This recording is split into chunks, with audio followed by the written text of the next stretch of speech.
E o Isso. que é, tananã, a análise preditiva? Tá. Na verdade, essas técnicas que a gente utiliza para tomada de decisão, né, elas têm base na estatística. Né? Então, a estatística matemática pura que a gente estuda é a base de tudo isso que está por trás do data science, do machine learning, etc. Né?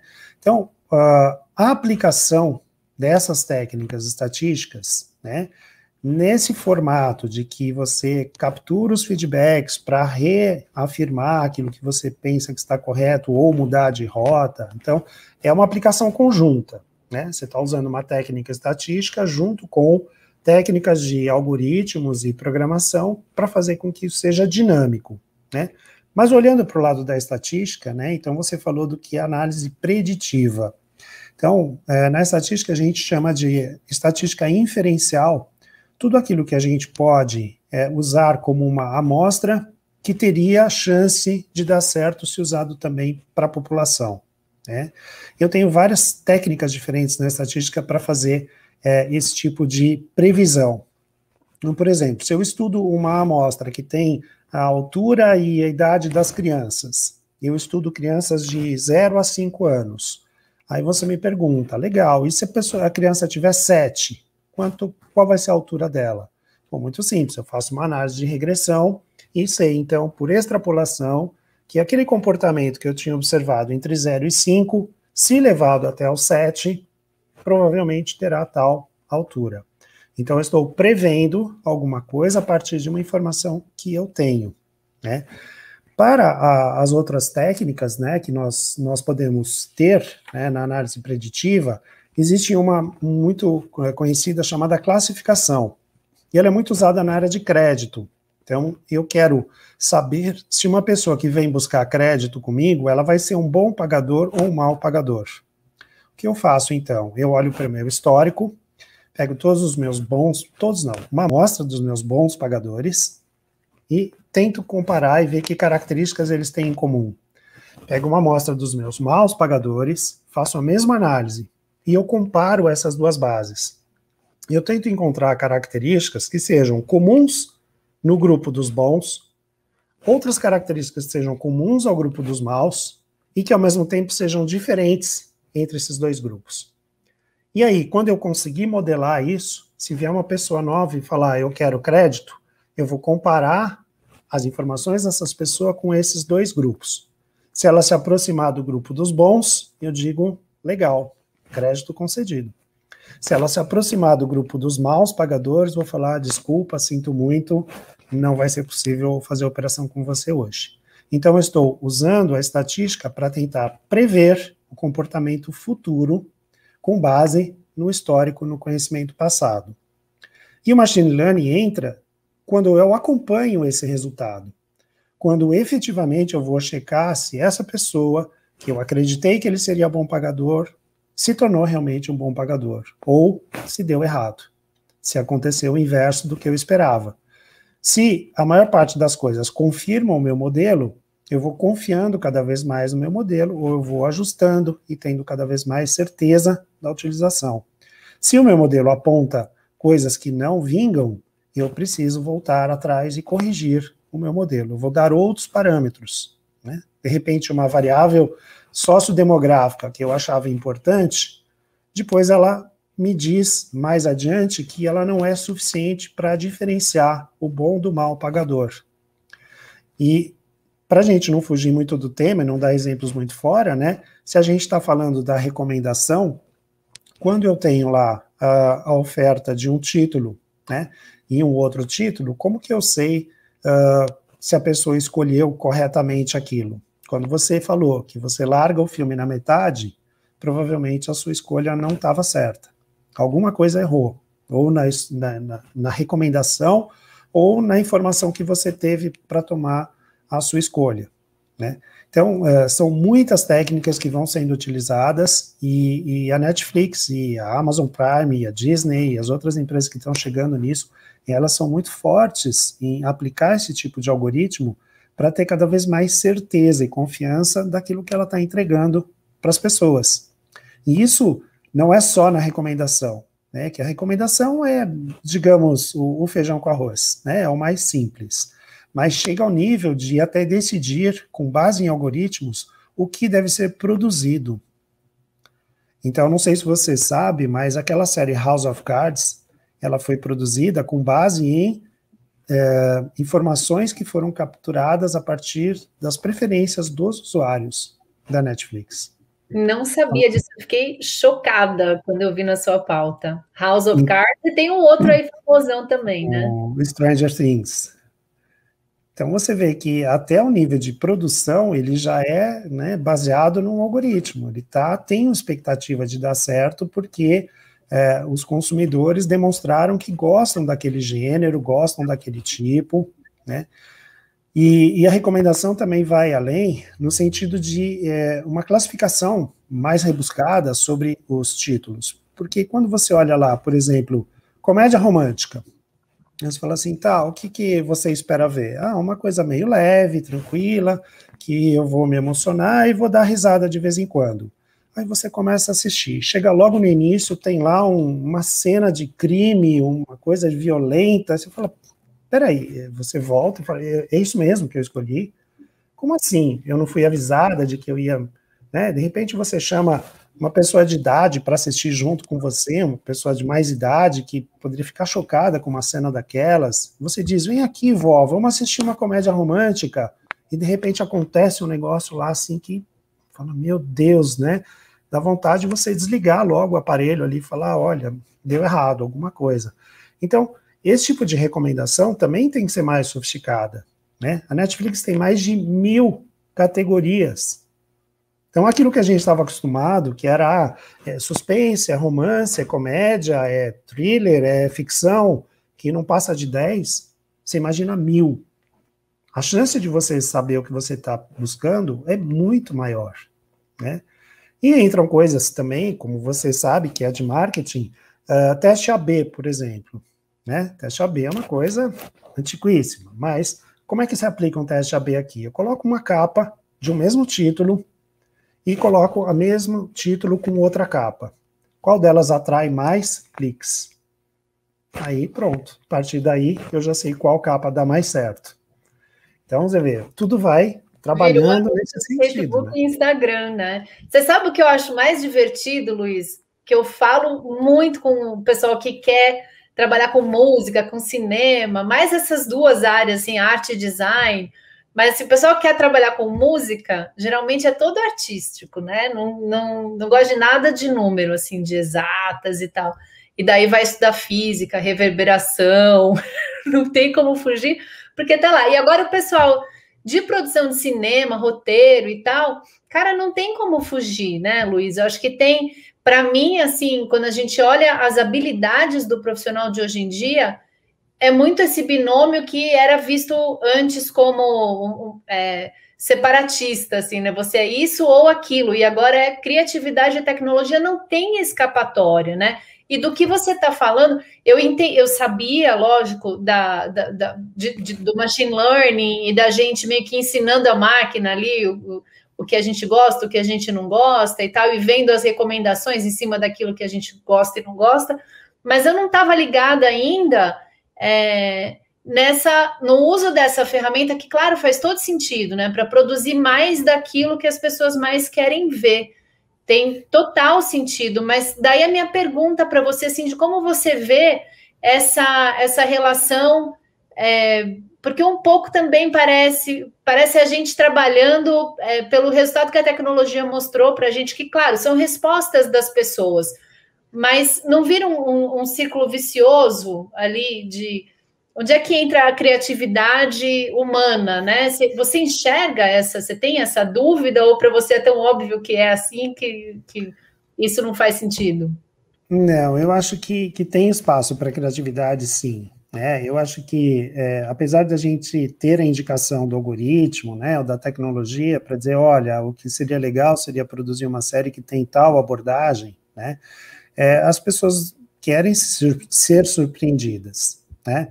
Então, vamos supor que eu cheguei à conclusão lá que o algoritmo deve o algoritmo indica que eu devo fazer uma série sobre vida num determinado nível de classe social, de um bairro de certa classe social, numa cidade do Brasil. Né? Então, como seria a vida daquele cidadão que mora e vive naquele bairro? Tá, eu sei mais ou menos qual é o foco, mas se eu não tiver a criatividade para colocar uma pimentinha ali, para colocar uma cena que emocione as pessoas, que envolva efetivamente, né, a construção de um personagem que seja capaz de dialogar com as pessoas, né, que seja sensível, que as pessoas se emocionem com aquele personagem, e que esse personagem passe por coisas que surpreendam, né, que você não tem aquilo que vai acontecendo de acordo com o roteiro, né. Então, o algoritmo, ele te diz quais são, mais ou menos, as categorias e o que seria legal você fazer, mas ele não te dá o enredo, ele não te dá o roteiro todo. Então, a criatividade nunca vai desaparecer. Sim, mas na sala de espera ali, nossa, eu estava comentando com você sobre o caso de 3 anos atrás, eu acho que chegou para mim, que se não sei se era o Watson ou qual era a inteligência que foi testada para fazer. Você sabe que quando você faz um trailer de um filme, ele precisa, o mesmo filme tem trailers diferentes em cada país, porque as pessoas se movem, né, dependendo da cultura, mais de um jeito ou de outro jeito. Então, quando a Sony, a Disney vão fazer os trailers, elas fazem os trailers levando em conta esses dados de cada país. E chegou para mim uma história de que uma inteligência artificial tinha sido desafiada a fazer o trailer de um filme, e esse trailer, feito pela inteligência artificial, depois competiu com o trailer feito pela equipe de pessoas que montavam trailers, e as pessoas votavam em qual trailer funcionava mais. Qual você acha que funcionou mais, Luiz? Do jeito que você está falando, vai dizer que foi o da máquina, né? Óbvio que é o da máquina, né? Porque a máquina tinha tudo perfeito, em tantos segundos. O trailer tem que ter um momento, né? Ele tem que conduzir para um momento de você começar falando, nossa, o que será que é isso? Olha, que interessante, ficar com uma dúvida e pensar, quero assistir. Todo trailer é assim, né? Você vê pedacinhos do filme que te permitem entender um pouquinho, mas não, ou te permitem entender a trama inicial, mas não o final. E é uma fórmula, e aí os caras botaram essa fórmula, e o resultado desse teste específico foi que vale muito mais, ainda mais quando você fala de fazer para um filme 20, 30 trailers diferentes, uma vez que você programou, porque o trailer tem a particularidade de ser feito com cenas existentes do filme. Uhum. Então você consegue, estão lá, né? Não é que você tem que criar uma cena nova, você tem que contar aquele roteirinho do trailer, e por esse estudo parece que a máquina fez isso de uma forma muito mais eficiente que o ser humano, que faz sentido, né? Se é uma formulinha ali. Nisso eu concordo com você, mas veja a premissa. Você já tem as cenas prontas.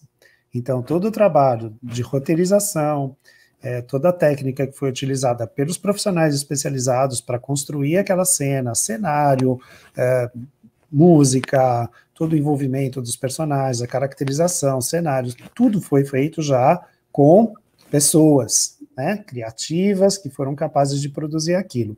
O que você está dizendo é que a máquina foi capaz de selecionar algumas cenas, cortar essas cenas, trazer para dentro de uma edição e produzir uma coisa bacaninha com base em algumas premissas. Mas uma coisa interessante também, quando você diz assim, olha, a Sony, as empresas, elas produzem vários trailers diferentes de acordo com o país, porque elas têm informação sobre como são os costumes de cada país. Agora, olha para o Brasil, 212 milhões de pessoas. Você acha que as pessoas do Brasil são iguais? Tem vários Brasis, né? Tem muitos Brasis dentro deste Brasil, né? Mesmo se você pegar um país da Europa que tem 30, 40 milhões de habitantes, muito menor que o nosso, tem países menores do que o nosso estado de São Paulo, tanto em quantidade de pessoas quanto em área. Existe um país só? Não. Existem vários países dentro de cada um desses países. Então, a técnica de agrupamento, que é outra técnica estatística que é utilizada na Data Science, né, ela permite que você faça o agrupamento de pessoas né, de acordo com características que aproximem essas pessoas. E ao invés de eu produzir 20 trailers, um para cada país, eu vou produzir 20 trailers para 20 grupos de pessoas, que pode estar uma no Brasil, uma nos Estados Unidos, uma na Austrália, uma na Europa, uma na África, uma na Colômbia. As pessoas não precisam ser do mesmo país para merecer receber aquele trailer feito para aquele país, porque cada uma tem as suas particularidades. Então eu permito, com essas técnicas, muitos agrupamentos, e aí eu consigo produzir coisas ainda mais focadas e dedicadas àquelas pessoas. Então, olha, de novo, é a união do Data Science, né, com a possibilidade de você usar um recurso para produção automatizada de trailer, para entregar para as pessoas algo que seja mais atraente do que aquilo que seria se fosse uma coisa genérica para todo mundo. E no final, eu sou super a favor, eu acho incrível o ambiente digital, porque tudo é rastreável, tudo é informação, e se a gente usar com sabedoria, nossa, só deve nos ajudar, né? Só deve fazer tudo ser mais assertivo, custar menos e dar mais resultado. E quando a gente fala das plataformas, tudo que a gente quer é que as produções sejam assistidas. Então, se elas vão ser mostradas para a pessoa certa, do jeito que vai fazer com que essa pessoa tenha mais vontade de assistir, é o melhor dos mundos. Mas acho que é importante a gente discutir sempre, né? Tá atento e trazer, acho super legal esses conceitos todos que você trouxe para a gente do machine learning, da análise preditiva, dos algoritmos, e que a gente possa fazer essa reflexão, porque se a gente não está programando tudo isso, a gente está interagindo e colocando informação aí. Você está numa ponta, na outra ou nas duas, né? Não tem. Isso afeta absolutamente todo mundo que está conectado de alguma forma, né? Você não consegue sair desse ambiente, né? Exatamente, a gente está inserido nisso, né? Em todas as ferramentas que nós utilizamos, elas acabam fazendo isso, que não são técnicas novas, vamos dizer assim. As técnicas são antigas, né? Há anos atrás, você fazia um focus group antes de lançar um produto. Mas quanto custa um focus group? Você tem que trazer as pessoas para um determinado ambiente, tem toda aquela ambientação especial, vidro com espelho, você vai oferecer o produto, vai gravar, vai depois ter horas e horas de assistir aquela gravação para entender o comportamento das pessoas, para saber a resposta de um grupinho de 10, 15 pessoas apenas. Como você faz um focus group agora com essas ferramentas? Você tem ali o feedback acontecendo o tempo todo, né? Cada ferramenta que a gente usa, o momento que eu levo. Você sabe como funciona o CAPTCHA do Google? Sabe o que é o CAPTCHA? Sei, é quando ele... Nossa, eu me sinto... Às vezes eu fico, gente, eu acho que eu sou uma máquina, porque eu não acerto.